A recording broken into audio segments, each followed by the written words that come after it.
क्या आपको पता है सावन के सोमवार इतने महत्वपूर्ण क्यों होते हैं? अगर नहीं तो आइए जानते हैं। तो चलिए हम वीडियो स्टार्ट करते हैं।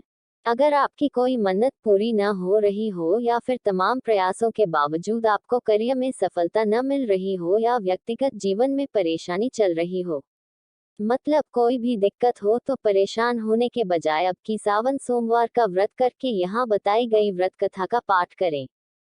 मान्यता है कि सावन सोमवार के दिन अगर व्रत रखकर इस कथा का पाठ किया जाए तो व्यक्ति की मनचाही मुराद पूरी हो जाती है। सावन सोमवार व्रत की पावन कथा। एक साहूकार था जो भगवान शिव का अनन्य भक्त था। उसके पास धन धान्य किसी भी चीज की कमी नहीं थी, लेकिन उसकी कोई संतान नहीं थी और वह इसी कामना को लेकर रोज शिव जी के मंदिर जाकर दीपक जलाता था। उसके इस भक्तिभाव को देखकर एक दिन माता पार्वती ने शिवजी से कहा कि प्रभु, ये साहूकार आपका अनन्य भक्त है, इसको किसी बात का कष्ट है तो आपको उसे अवश्य दूर करना चाहिए। शिवजी बोले कि हे पार्वती, इस साहूकार के पास पुत्र नहीं है, यह इसीलिए दुखी रहता है। माता पार्वती कहती है कि हे ईश्वर, कृपा करके इसे पुत्र का वरदान दे दीजिए। तब भोलेनाथ ने कहा कि हे पार्वती, साहूकार के भाग्य में पुत्र का योग नहीं है। ऐसे में अगर इसे पुत्र प्राप्ति का वरदान मिल भी गया तो वह केवल 12 वर्ष की आयु तक ही जीवित रहेगा। ये सुनने के बाद भी माता पार्वती ने कहा कि हे प्रभु, आपको इस साहूकार को पुत्र का वर देना ही होगा, अन्यथा भक्त क्यों आपकी सेवा पूजा करेंगे। माता के बार बार कहने से भोलेनाथ ने साहूकार को पुत्र का वरदान दिया, लेकिन ये भी कहा कि वह केवल 12 वर्ष तक ही जीवित रहेगा। साहूकार यह सारी बातें सुन रहा था, इसलिए उसे न तो खुशी हुई और न ही दुख।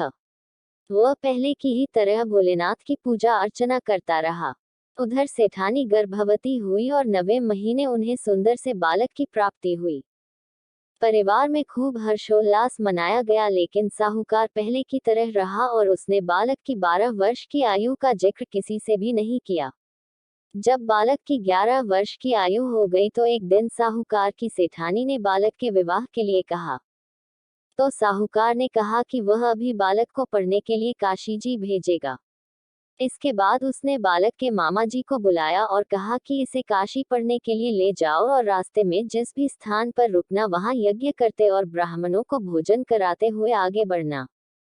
वे भी इसी तरह करते हुए जा रहे थे कि रास्ते में एक राजकुमारी का विवाह हो रहा था। जिससे उसका विवाह होना था वह एक आंख से काना था। तो उसके पिता ने जब अति सुंदर साहूकार के बेटे को देखा तो उनके मन में आया कि क्यों न इसे ही घोड़ी पर बिठाकर शादी के सारे कार्य संपन्न करा लिए जाएं। तो उन्होंने मामा से बात की और कहा कि इसके बदले में वह अथाह धन देंगे, तो वह भी राजी हो गए। इसके बाद साहूकार का बेटा विवाह की घोड़ी पर बैठा और जब विवाह कार्य संपन्न हो गया तो जाने से पहले उसने राजकुमारी की चुंदरी के पल्ले पर लिखा कि तेरा विवाह तो मेरे साथ हुआ, लेकिन जिस राजकुमार के साथ भेजेंगे वह तो एक आंख का काना है। इसके बाद वह अपने मामा के साथ काशी के लिए चला गया। उधर जब राजकुमारी ने अपनी चुनरी पर ये लिखा हुआ पाया तो उसने राजकुमार के साथ जाने से मना कर दिया। तो राजा ने भी अपनी पुत्री को बारात के साथ विदा नहीं किया। बारात वापस लौट गई। उधर मामा और भांजे काशी जी पहुंच गए थे। एक दिन जब मामा ने यज्ञ कथा रखा तो भांजा बहुत देर तक बाहर नहीं आया, तो मामा ने अंदर जाकर देखा तो भांजे के प्राण निकल चुके थे। वह बहुत परेशान हुए, लेकिन सोचा कि अभी रोना पीटना मचाया तो ब्राह्मण चले जाएंगे और यज्ञ का कार्य अधूरा रह जाएगा। जब यज्ञ संपन्न हुआ तो मामा ने रोना पीटना शुरू किया। उसी समय शिव पार्वती उधर से गुजर रहे थे, तो माता पार्वती ने शिवजी से पूछा, हे प्रभु, ये कौन रो रहा है। तभी उन्हें पता चलता है कि यह तो भोलेनाथ के आशीर्वाद से जन्मा साहूकार। माता पार्वती कहती है कि हे स्वामी, इसे जीवित कर दे, अन्यथा रोते रोते इसके माता पिता के प्राण निकल जाएंगे। तब भोलेनाथ ने कहा कि हे पार्वती, इसकी आयु इतनी ही थी सो वह भोग चुका। लेकिन मां के बार बार आग्रह करने पर भोलेनाथ ने उसे जीवित कर दिया।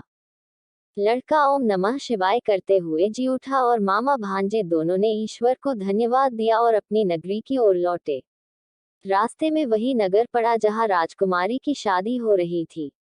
लड़के को जाता देख राजकुमारी ने उसे पहचान लिया। तब राजा ने राजकुमारी को साहूकार के बेटे के साथ बहुत सारे धन धान्य के साथ विदा किया। उधर साहूकार ने अपनी पत्नी को लड़के के बारे में सब बता दिया। इसके बाद दोनों पति पत्नी ने मरने का सोचा। साहूकार और उसकी पत्नी छत पर बैठे थे। उन्होंने ये प्रण कर रखा था कि यदि उनका पुत्र सकुशल न लौटा तो वह छत से कूदकर अपने प्राण त्याग देंगे। तभी लड़के के मामा ने आकर साहूकार को बेटे और बहू के आने का समाचार सुनाया, लेकिन वे नहीं माने तो मामा ने शपथ पूर्वक कहा। तब तो दोनों को विश्वास हो गया और दोनों ने अपने बेटे बहू का स्वागत किया।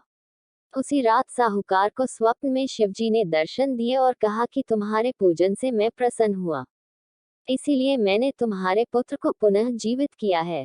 फिर शिव जी ने कहा, इसी प्रकार जो भी व्यक्ति इस कथा को पढ़ेगा या सुनेगा उसके समस्त दुख दूर होंगे और मनोवांछित सभी कामनाओं की पूर्ति होगी। इसीलिए सावन के सोमवार इतने महत्वपूर्ण माने जाते हैं।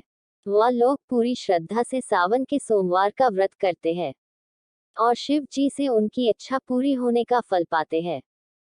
अगर आपको इसी तरह की वीडियोस देखना पसंद है तो हमारे चैनल को सब्सक्राइब करें। वीडियो को सबसे पहले देखने के लिए बेल आइकन को प्रेस करें। वीडियो को लाइक करें और वीडियो को शेयर करें।